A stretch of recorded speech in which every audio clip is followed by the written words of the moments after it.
Hello everyone, today's topic Physiology problem based learning case Pernicious Anemia. A 58-year-old woman comes to the clinic complaining of weakness and lethargy. The patient indicates that for the past 6 years she has had rheumatoid arthritis and has managed the pain by daily ingestion of non-steroidal anti-inflammatory drug which is also known as NSAID. During the past 6 months, she noted a decrease in stamina. On physical examination, vital statistic or vital status temperature 36.2 degrees Celsius, pulse rate 84 pulse per minute, respiration 18 respiratory rate per minute, blood pressure systolic 88 and diastolic 68 mmHg, and BMI 22. On physical examination, patient is pale and thin. Physical examination is otherwise unremarkable. Laboratory studies, blood analysis, hematocrit 25%, RBC count 3.2 millions per cubic mm of the blood, WBC count 4523 cubic mm of the blood, platelet count 2,56,000 platelets per cubic mm of the blood, blood smear denotes megaloblastic cells and hypersegmented neutrophils. Serum vitamin B12 level 90 picogram per ml and Schilling test lack of absorption of vitamin B12. Questions: give appropriate diagnosis, discuss pathophysiology of your diagnosis, discuss possible outcome and treatment options. Before we begin to the diagnosis part, I will give you some of the idea about Schilling test. It is a medical investigation used for patients with vitamin B12 or it is also known as cobalamin deficiency to find out whether it is due to defect in its absorption or due to absence of intrinsic factor. The Schilling test has multiple stages. If patient having severe deficiency of vitamin B12, it can be performed only after adequate replacement. Schilling test having the stage 1 oral vitamin B12 plus intramuscular vitamin B12, stage 2 vitamin B12 and intrinsic factor, stage 3 vitamin B12 and antibiotics are combined, in stage 4 vitamin B12 and pancreatic enzymes, and lastly they also combine stage 1 and stage 2. Related to case scenario, I am going to explain the stage 1 and stage 2 of the Schilling test. Stage 1 oral vitamin B12 plus intramuscular vitamin B12. First, patient is given radio labeled vitamin B12 to drink or eat. Radio label so that it is easy to detect whether it is present in blood or in the urine. An hour later, intramuscular injection of unlabeled vitamin B12 is given. So here intramuscular injection of unlabeled vitamin B12 is given after patient already drank the vitamin B12 radio labeled. What is the purpose of giving this intramuscular injection of unlabeled vitamin B12? The purpose of single injection is to temporarily saturate vitamin B12 receptors in the liver with enough normal vitamin B12, so that it will prevent radioactive vitamin B12 binds to the body tissue, especially in the liver. So with the help of this intramuscular injection of unlabeled vitamin B12, we are going to saturate all the storage site inside the liver of the vitamin B12, or simply all the receptors for the vitamin B12 in the livers are saturated by intramuscular injection of unlabeled vitamin B12, so that if radio labeled vitamin B12 is absorbed from the GI tract, it will pass into the urine. Once all the receptors of the liver for the vitamin B12 has been saturated, whatever the extra vitamin B12 which is radio labeled, which is absorbed from the GI tract, it is not going to bind with the receptor of the liver, but it is directly pass into the urine. The patient's urine is then collected over next 24 hours to assess the absorption. So what will be the result? So this is the procedure part. Now the result. A normal result shows at least 10% of radio labeled vitamin B12 in the urine over first 24 hours. Whatever the amount of vitamin B12 we given radio labeled, and out of this 10% if it has been present in the urine which is collected within 24 hours, then it is normal result. In patients with pernicious anemia or with deficiency due to impaired absorption, less than 10% of the radio labeled vitamin B12 is detected. Stage 2 vitamin B12 and intrinsic factor simultaneously we have to give. If the abnormality is found in the stage 1, that means that less than 10% of the radio labeled vitamin B12 is present in the urine, so that there is a decrease in the absorption or decrease in the release of intrinsic factor from the stomach. If abnormality is found, the vitamin B12 in the urine is only present in low levels. The test is repeated, this time with additional oral intrinsic factor. The test, whatever the stage 1, the procedure has been repeated, but here in the stage 2 vitamin B12 combined with intrinsic factor has been given to find out whether there is a abnormality related to the vitamin B12 absorption or due to deficiency of intrinsic factor. After giving oral intrinsic factor, if this second urine collection is normal, this shows a lack of intrinsic factor production, hence it's pernicious anemia. So whatever the radio labeled vitamin B12 we found on the stage 1 part, and if we found the same thing in the stage 2, then we can say that there is a lack of intrinsic factor production, hence it is pernicious anemia. A low result on second test implies abnormal intestinal absorption, or it is also known as malabsorption, which could be caused by celiac disease, biliary disease or Whipple's disease. Now the result summary. In the stage 1, oral vitamin B12 plus intramuscular vitamin B12 has been given, and if we found the normal level of or minimum 10% of the radio labeled vitamin is present in the urine, there is a normal vitamin B12, or either we can say that dietary vitamin B12 deficiency is there. If there is a low level of vitamin B12 is detected from the stage 1 less than 10%, then we have to repeat the procedure again and continue with the stage 2, where we have to give vitamin B12 and intrinsic factor. If the result has been improved, problem with intrinsic factor production, as we are giving the intrinsic factor, and after giving the intrinsic factor, if the result of the stage 2 of this Schilling test has been improved than that of the stage 1, we can say that the problem with intrinsic factor production, and hence it is known as pernicious anemia. Even after giving vitamin B12 and intrinsic factor, we are not able to get any enough amount of this radio labeled vitamin B12 from the urine, then we can say that there is a malabsorption is there in the terminal ileum. So defect is or abnormality is in the absorption of vitamin B12 from the terminal ileum. The absorption of vitamin B12 occurs from the terminal ileum. I am going to explain it in the pathophysiology part, but this is just giving you the basic information about the Schilling test. Now we are going to put a diagnosis. Diagnosis complaining of the weakness and lethargy, decreased stamina, physical examination. There is a patient is pale and thin, and blood analysis, hematocrit is lower, RBC count decreased, and blood smear there is a megaloblastic cells and hypersegmented neutrophils, and on the Schilling test lack of absorption of vitamin B12. So we are putting the diagnosis as well as the serum vitamin B12 level is 90 picogram per ml, which is also decreased. So here we are putting a diagnosis of pernicious anemia, which is a type of megaloblastic anemia. Now the diagnosis of pernicious anemia, why? Deficiency of vitamin B12 causes anemia. Called pernicious anemia, it is a type of megaloblastic anemia.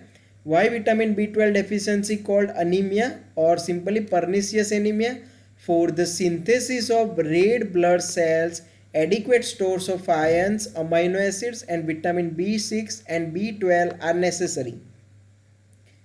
Vitamin B12 is a water soluble vitamin and it isn't produced by our body, so it must be component of diet and absorbed through the gastrointestinal system. Once it is absorbed, our body or liver stores vitamin B12 for up to 3 years of the use. Animal origin foods are main source of vitamin B12, hence vitamin B12 deficiency mainly found in people who are on vegetarian diet or vegan diet, and they are avoiding all animal products. All right. Vitamin B12 is also known as cyanocobalamin and it's essential for maturation of red cells. Daily requirement of vitamin B12 in adult is 1 to 2 microgram, but here in our case there is a value is present inside the picogram, so it is much decreased. It is also called anti-pernicious factor as its deficiency causes pernicious anemia. Vitamin B12 is required for synthesis of DNA and maturation of nucleus as well as cell. Vitamin B12 deficiency leads to maturation of the nucleus has been failed, cell size increased, hence it is known as megaloblast, and become more fragile, reduction in the cell division. So these all are the side effects of the vitamin B12 deficiency. Now we begins with the pathophysiology of pernicious anemia. Before we are going to understand the pathophysiology, we must have to understand the physiological part. So I am going to explain the absorption of vitamin B12. First of all, food rich in vitamin B12 we must have to consume. Once we add the food which having the high level of the vitamin B12 enter into the stomach. Here inside the stomach, parietal cell secretes intrinsic factor which is necessary or it is must required for the absorption of vitamin B12. Inside the stomach there is also one R protein is present. But here what will happen, vitamin B12 having the high affinity for the R protein, so here inside the stomach vitamin B12 binds with the R protein rather than that of the intrinsic factor. Now this R protein and vitamin B12 complex enter into the intestine. Inside the intestine there is a presence of pancreatic proteases which cleaves the bond between vitamin B12 and R protein. So vitamin B12 has been released from the R protein. Now this vitamin B12 binds with the intrinsic factor which is already released from the parietal cells of the stomach, and it is also present inside the intestine which is directly coming from the stomach. Alright, intrinsic factor is synthesized from the parietal cell of the stomach. Please remember. Now once the vitamin B12 and intrinsic factor complex has been formed, it is traveling from the duodenum, jejunum and the terminal ileum where it comes in contact with the brush border of the enterocyte. Enterocyte are the cells of the intestinal mucosa, and on the lumen or the internal lumens they having the brush border where this vitamin B12 and intrinsic factor complex binds. And there is some type of event just like the endocytosis has been takes place, and this intrinsic factor and vitamin B12 enter into the enterocyte. Here the intrinsic factor and vitamin B12 has been separated, and vitamin B12 binds with the transcobalamin 2 for the transportation as well as the absorption of vitamin B12. The binding of vitamin B12 with the transcobalamin 2 is necessary. Now this transcobalamin 2 and vitamin B12 release into the blood vessels, and it reaches to the liver where inside the liver the transcobalamin has been released from the vitamin B12, and vitamin B12 binds with the transcobalamin 1, and inside the liver vitamin B12 is stored as a complex with the transcobalamin 1. So simply vitamin B12 and transcobalamin 1 has been stored inside the liver as a complex. Alright, so this is the absorption part of the vitamin B12. Now what is the uses of vitamin B12 inside our body? So metabolic pathway showing interaction of vitamin B12 and folate in the synthesis of DNA, deoxyribonucleic acid. So polyglutamates inside the food, and it is converted to monoglutamates. Now these monoglutamates converted to plasma methyl tetrahydrofolate. In the presence of vitamin B12, homocysteine is converted to methionine, and during this event, this plasma methyl tetrahydrofolate is also converted to tetrahydrofolate. This step requires vitamin B12. Without vitamin B12, this step cannot occur. Alright. So this tetrahydrofolate now converted to formyl tetrahydrofolate, or it is also known as folinic acid. Or this folinic acid or formyl tetrahydrofolate now converted to 5,10-methylene tetrahydrofolate. This event also converts uridine monophosphate to D-thymidine monophosphate, and this D-thymidine monophosphate is necessary for the synthesis of DNA, or simply it is the must for the synthesis of DNA. Now this 5,10-methylene tetrahydrofolate is converted to dihydrofolate due to this reaction, and this dihydrofolate converted to formyl tetrahydrofolate or folinic acid via dihydroreductase enzyme. Without vitamin B12, this step is not occurring, and due to failure of this step, here D-thymidine monophosphate cannot be formed and DNA formation has been hampered. Now what will happen inside the pathology of the vitamin B12, why there is a deficiency status of the vitamin B12 is present? First thing, the person failed to consume the food which having the high level of vitamin B12. So deficiency of the vitamin B12 in the food, it is known as nutritional deficiency of vitamin B12. That is the first thing. Now the second thing, due to some type of abnormality related to the parietal cell, so that parietal cell is not able to synthesis and secrete intrinsic factor, and that's why there is a decreased or reduced absorption of vitamin B12 from the terminal ileum, so that vitamin B12 deficiency occurs. In the third part, this absorption of the vitamin B12 is not possible due to some type of abnormality in the mucosa of the terminal ileum. So these three are the main site due to which there is a deficiency of the vitamin B12. Atrophic gastritis, it is the chronic inflammation of the stomach lining, which may also leads to gastrointestinal bleeding. Now which are the causes of atrophic gastritis? There are two causes. One, NSAID drug use, and second, Helicobacter pylori infection. Which are the NSAID drugs or the non-steroidal anti-inflammatory drugs? Aspirin, ibuprofen, diclofenac and indomethacin. Atrophic gastritis is one of the cause behind pernicious anemia, where deficiency of intrinsic factor from the parietal cells of the stomach.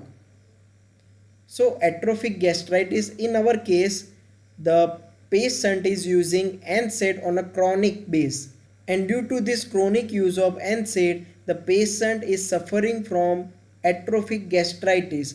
Due to this atrophic gastritis, there is a damage to the parietal cells of the stomach, so that parietal cell is not able to do their normal function, or the release of the intrinsic factor from the parietal cell has been reduced. Hence there is a decreased absorption of vitamin B12 from the intestine, and hence the patient is suffering from pernicious anemia. Many of you are confused with the word megaloblast in the megaloblastic anemia, and the most common cause of this megaloblastic anemia is due to vitamin B12 and folic acid deficiency. Megaloblastic anemia is an anemia of macrocytic classification that results from inhibition of DNA synthesis during red blood cell production. When DNA synthesis is impaired, cell cycle cannot progress from the G2 growth stage to the mitosis M stage. This leads to continuing cell growth without division, which presents as macrocytosis. The pathological stage of megaloblastosis is characterized by many large immature and dysfunctional red blood cells. So here the size of the red blood cell has been increased. That's why they are known as megaloblasts in the bone marrow, and also by hypersegmented neutrophils. So here in the pathological stage of megaloblastosis, which is characterized by many large, immature and dysfunctional red blood cells which are known as megaloblast in the bone marrow, and also we are going to find the hypersegmented neutrophil. What do you mean by hypersegmented neutrophils? Which are defined as the presence of neutrophils with 6 or more lobes, or the presence of more than 3% of neutrophils with at least 5 lobes. These hypersegmented neutrophils can be detected in a peripheral blood using a diagnostic smear of a blood sample. So here in this picture, both the findings you are going to confirm that the RBCs are megaloblasts, so the size of the RBC has been increased, and these are the immature and dysfunctional plus hypersegmented neutrophils. So these are the neutrophils which are hypersegmented, and these all are the RBCs. Alright. Now these are the causes of megaloblastosis.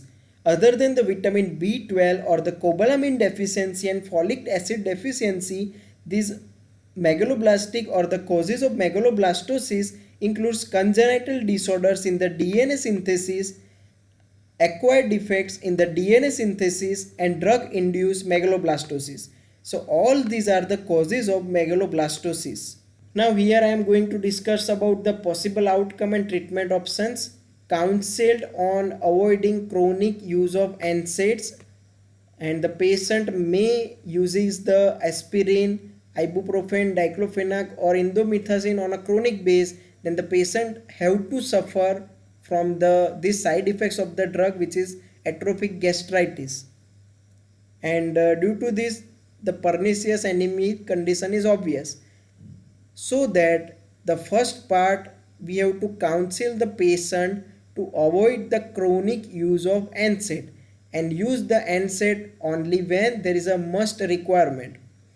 Medications to protect the stomach lining include sucral fat, which covers the lining of the stomach, histamine receptor blocker, cimetidine, ranitidine drug, and proton pump inhibitors, for example omeprazole, pantoprazole, rabeprazole drug we have to give to normalize the mucosa of the stomach from the atrophic gastritis.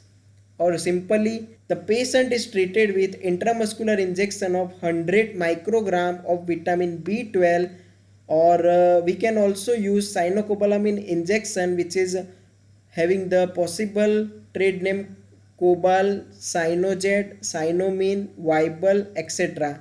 and it is used. Alright. So this is the possible outcome and treatment options of this case scenario.